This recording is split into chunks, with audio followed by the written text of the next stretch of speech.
हिंदुस्तान में एक इलाका है मेवात का, जिसने साफ तौर पे ये कहा कि हम धरती के यहाँ के बेटे हैं, हम अपने इलाके को छोड़ के दूसरे मुल्क में इसलिए नहीं जाएंगे कि वहाँ मुसलमानों को जाने के लिए कहा गया। ये सोच जिसके परिदृश्य अगर आप देखो तो सरदार वल्लभ भाई पटेल के यहाँ गई थी बहुत बड़े तादाद में मेवात के लोग, और ये बात कह के आए थे। और इसीलिए मैं ये कहता हूँ कि जब पिछली बार कुछ कोशिश की गई 2-3 साल पहले यहाँ इस किस्म की का वातावरण बढ़ाने की, लेकिन यहाँ के लोगों को मुबारकबाद देता हूँ कि उन्होंने मिल के इस बात का बहिष्कार किया और इसको कहा कि हम बटेंगे नहीं, और कोई अगर ये कोशिश करेगा तो हम उस कोशिश को बर्दाश्त भी नहीं करेंगे।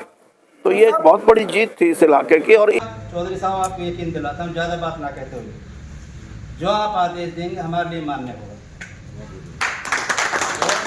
यात्रा की बात जहाँ से शुरू होगी, जहाँ तक मेवात के हिस्सा रहेगा, पैदल आपके साथ रहेगा। मतलब ये 6 दिन, तो 2 दिन का बीच में अपने बाहरी, एक क्रिश्चियन बाहरी और एक कम्युनिस्ट बाहरी। ये मैं नहीं कह रहा, उस जो गोवलकर जी ने जो लिखी है किताब उसका हिस्सा है ये।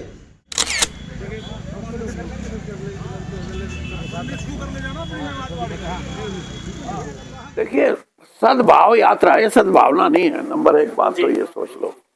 दूसरी बात ये है कि ये सारे का सारा 90 के 90 चुनाव क्षेत्रों को हम 7 फेजेस में पूरा करेंगे, और पहले 2 में हम कर चुके हैं, और ये तीसरा अध्याय है, तीसरा फेज है, जिसमें 15 चुनाव क्षेत्र हैं, और वो बावल से शुरू होगा। बावल, रेवाड़ी, ये 2 चुनाव क्षेत्र रेवाड़ी के हैं, और 1 चुनाव क्षेत्र सोना, ये गुड़गांवा ज़िले से है, और बाकी सारा मेवात का इलाका, तीनों चुनाव क्षेत्र नूह, फिरोजपुर, झिरका और पुराना, और हथीन और होडल और पलवल, ये भी इसमें शामिल हैं। और फिर 6 चुनाव क्षेत्र वो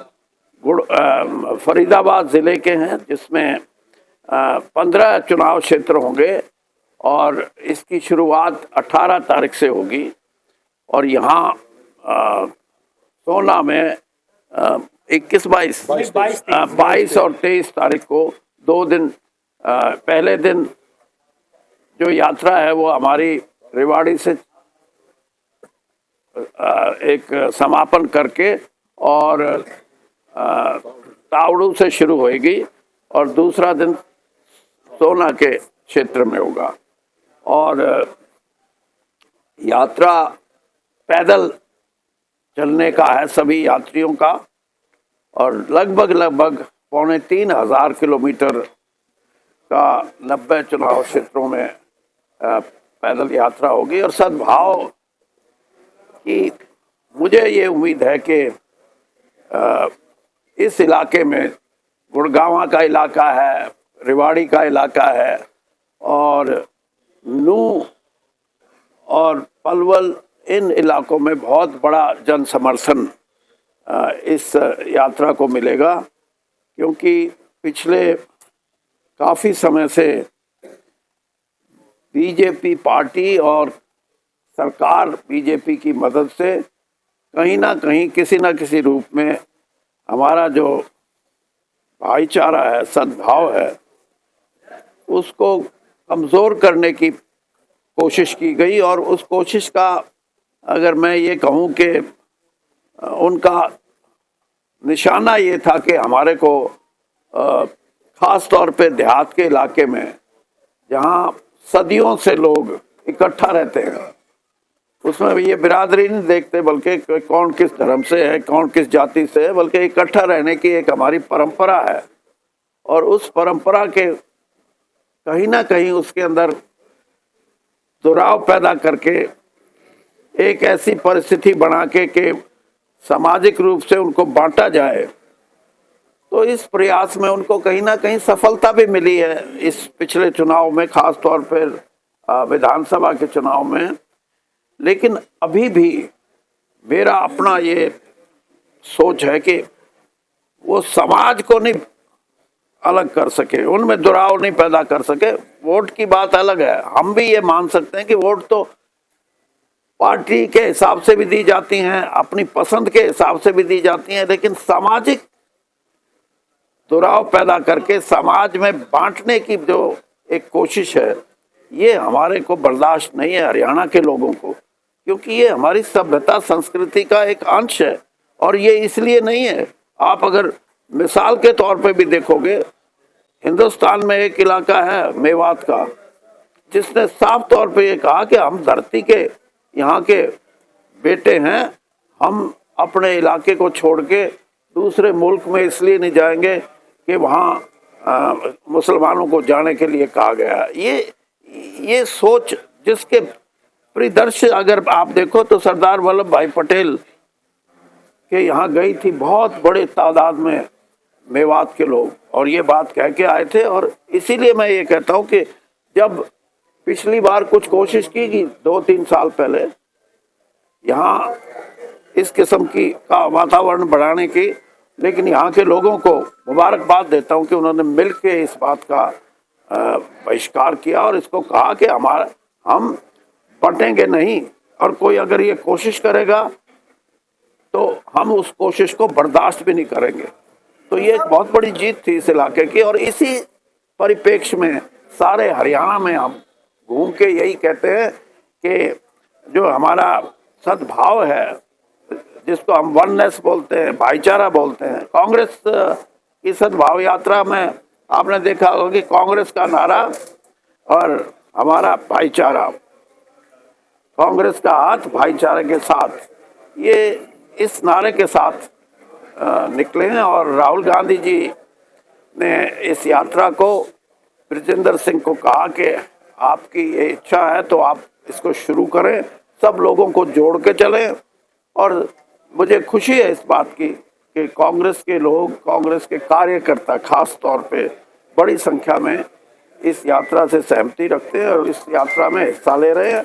और इसके अलावा भी जो बुद्धिजीवी वर्ग है हमारे हरियाणा में, उसका भी बड़ा भारी समर्थन इस यात्रा को मिल रहा है।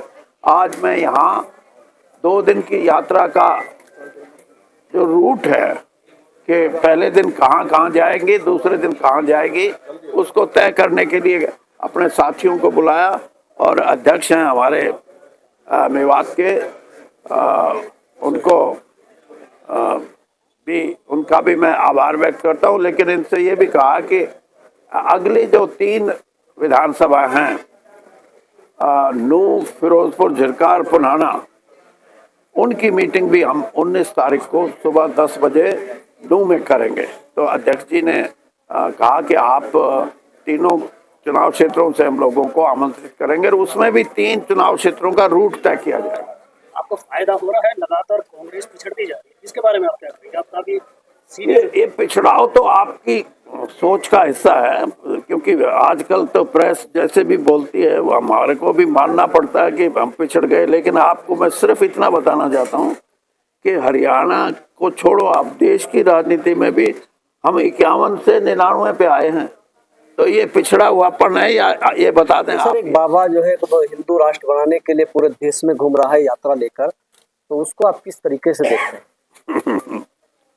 मैंने बता तो दिया कि बाबा अगर वो हिंदू राष्ट्र नहीं बनाना चाहता, वो बनाना चाहता है कि इस देश के 10% लोग धर्म के नाम से सत्ता हासिल करें और सत्ता हासिल करके पैसे के बल पे उस सत्ता को परमानेंटली अपने साथ जोड़े। इस बात को लेके बाबा भी उसी दिशा में काम कर रहे हैं और भी बाबा सबको पता है पूरे आज हिंदुस्तान को सद्भाव की जरूरत है।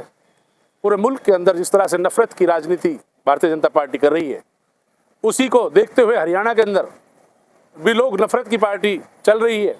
तो उस नफरत के दौर में एक सद्भाव के तौर पे चौधरी विजेंद्र जी निकले हैं जो चौधरी बीरेंद्र जी पूर्व केंद्रीय मंत्री के बेटे हैं, वो पैदल यात्रा लेकर निकले हैं, तिरंगा यात्रा लेकर निकले हैं, सद्भाव यात्रा लेकर निकले हैं, संदेश दे रहे हैं सर समाज एक है।